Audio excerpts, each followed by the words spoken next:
घरे जितेबले 4टा-5टा बेले चटपटा छुआंकर किसी खाइबाकू इच्छा हुए ना अथवा बड़ मैंने भी खाइबाकू कही था गोटे ऑप्शन थाए मैगी करदेबा जोटा कि फटाफट तैयारी हो आज मैगीटा को टिके हेल्दी करके आम या से पनीपरिया और पनीर को पकेबा खाइबाकू तो टेस्टी है और निश्चय यहाँ टिके हेल्दी हो। शीत दिन में बहुत प्रकार पनीपरिया ताजा वाला मार्केट में मिलूँ तो से किछिटा आज आम यूज करवा ता संगे पनीर को भी व्यवहार करवा। तो चलते हैं आज रेसिपी को स्टार्ट करवा। नमस्कार, आपण समस्त को प्रियास किचन में अनेक अनेक स्वागत।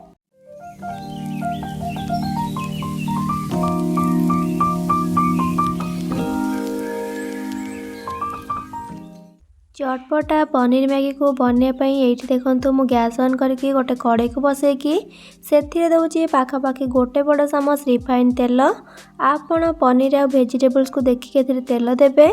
तेल भला गरम होगा से गोटे मीडियम साइज पियाज को फाइनली चॉप करके काटी देदेबा।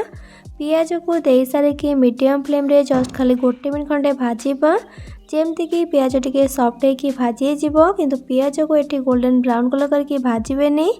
देखो तो पियाज एपरी सॉफ्ट होगी भाजी गला से पनीर को ऐड करवा।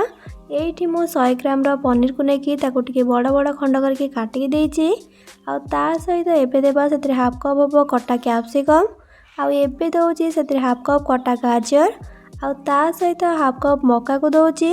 ये कंचा मका अच्छी सब वेजिटेबल्स क्वांटिटी आपण हिसाब से दे पारिबे। आउ हाफ कप एटी ग्रीन मटर दउछि। एबे तो शीत दिन चली मार्केट रे आपन को इजीली ग्रीन मटर मिल जिवो। आउ परिबा जल्दी सॉफ्ट होपाइका एबे से स्वाद अनुसार लूण को ऐड कर देकी सब को भल भाव मिक्स करनेबा।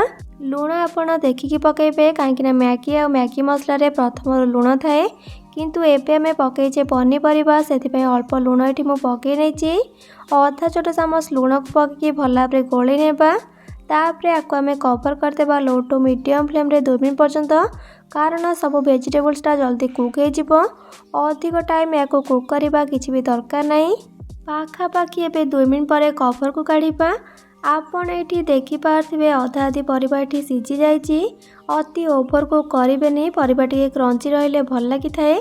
आपको टिके गोली नेबा आ गोली सारापर से भल कलर पाई अधा छोट चामच काश्मीरी लंका गुंड पकेबा जोटा कि पूरापूरी ऑप्शनल अच्छी। आउ ता सहित 1/3 टीस्पून गोलमरिचर गुंड को पकेबा। आउ एबे से अधा छोट चामच खंडे भिनेगार को पकेबा। अधिक भिनेगार आपण ये ऐड करेंगे। आउ ता सहित गोटे छोट चामच डार्क सोया सॉस दूची यहीटा निहाती भाव ऐड करेंगे। बहुत ही बढ़िया टेस्टी बनब चटपटा मैगी। एबे सबको भल भाव मिक्स करनेबा। आउ गैस फ्लेम को लो टू मीडियम रे रखिकी आउ 2 मिनट पर्यंत एमती गोले गोले की कुक करवा। आपन चाहिए को कवर करके कुक करें।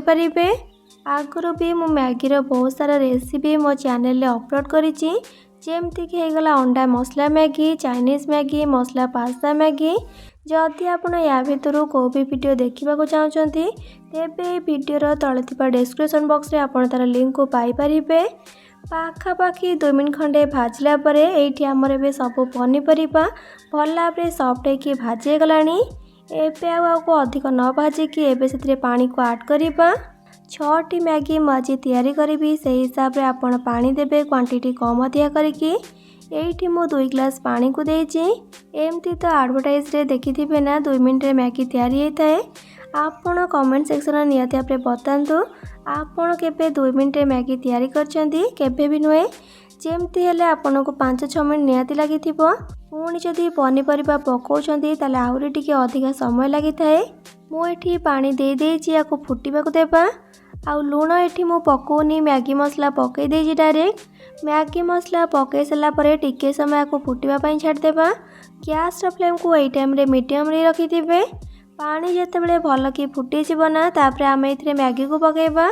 जेमती कि मु कहिथिली मु 6टी मैगी बनैबी आपण याठू कम अधिका करके मैगी को नहीं पारिबे। मैगी को दे सारिकी भलके टिके तଳ ऊपर करके मैगी को पानी सहित मिसई नेबा। मैगी को टिके मिसई सारा पर मते एठी टिके पानी कम लगुची सेथिपई आउ गोटे ग्लास पानी को दोची। आपण को जेमती कि मु कहिथिली आपण मैगी को देखिकी एथिरे पानी कम अधिका करके ऐड करिवे। एबे को टिके समय पई छाड़ी देबा। मैगी भल भाव में सिझिकी पानी रे पूरा भल भाव में खोली जाए गैस फ्लेम को लो टू मीडियम रे रखिए।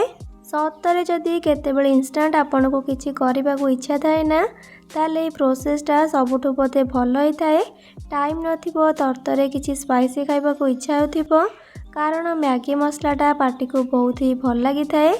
छोट पिला कौन बड़ लोक मैंने भी बहुत थर मैगी खाई था थरे अधे मसरे। ताले बर्तमान मुझे गोली नौची आ मैगीटा भी नरम हो आसलानी। एबे से गोटे बड़ चामच टमाटो केचप दौची आपण टमाटो सॉस दे पारंती आ ता सहित गोटे बड़ चामच ग्रीन चिली सॉस दौची आपन को जी राग पसंद आपड़ से हिसाब से चिली सॉस ये आड करें कि छुआ मान बनाऊे टोटाल स्किप करें। एबे को भल भाव में मिसई नेबा आटे को मिसई देकी फुटिया छाड़देबा। गैस फ्लेम को लो टू मीडियम रे रखिकी पाखापाखि 2 मिनट खंडे या फुटे नेबा। मैगीटा को पकेबार 4-5 मिनट हो साराणी पानी अंश भी कमी साराणी आईटा पूरा काठुआ हो साराणी प्रॉपर्ली बनिकी तैयारी हो साराणी। अधिक जदि कुक करवा जाऊ कि पानी सांगरे पूरा मिसीजिव। एबे लास्ट को से खाली किसी कटा धनिया पत्र को पकईकि सबको भल भाव में मिक्स करके गैस फ्लेम को ऑफ करनेबा। ये आमर एबे रेडी गला चटपटा पनीर मैगी बहुत बढ़िया भाव तैयारी एमती तो पनीपरिया आमती भी पिला माने बेसी खाइबा को भल पाती। यही प्रोसेस रे कले से आग्रहर सह खाइबे आ पनीर आम ए पकईचे। आपन जदि आहरी स्वादिष्ट करने को चाहते ताले आउपरे टिके चीज को ग्रेट करने प्रोसेसिंग चीज को ग्रेट करेंगे। तेबे आपन को मोर रेसिपी केमती लगिला कमेंट सेक्शन में निहाती भाव जनइबे। भल लगी प्लीज वीडियोटी को लाइक करेंगे सांग मान सहित शेयर करेंगे।